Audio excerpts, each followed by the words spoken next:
మీ అందరికి కూడా మనోజ్ తివారీ తెలుసు కదా.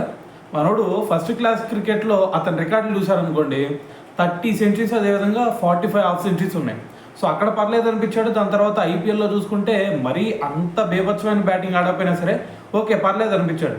సో దాని తర్వాత ఇండియన్ క్రికెట్ టీంలో చూసుకుంటే అతనికి చాలా తక్కువ ఛాన్స్లే వచ్చినాయి.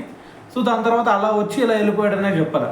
అయితే దీని గురించే మనోజ్ తివారీ ఇప్పుడు మాట్లాడాడు. ఏమన్నాడు అంటే, అంతకుముందు 2011లో చూసుకుంటే 2011లో మనోజ్ తివారీ వెస్టిండీస్ మీద ఏకంగా సెంచరీ కొట్టాడు.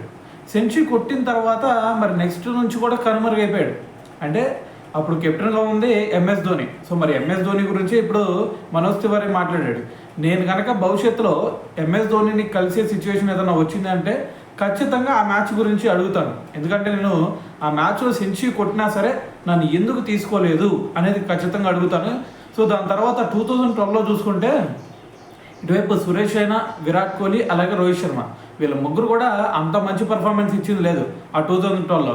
అయినా సరే మరి వాళ్ళకి మళ్ళీ ఛాన్స్ ఇచ్చాడు. సో అదేవిధంగా నాకు కూడా ఛాన్సెస్ ఇచ్చినట్టయితే ఖచ్చితంగా నేను కూడా రోహిత్ శర్మ, విరాట్ కోహ్లీ లాంటి బ్యాట్స్మెన్ని అయ్యేవాడిని అని చెప్పేసి ఒక స్టేట్మెంట్ అయితే ఇవ్వడం జరిగిందనమాట.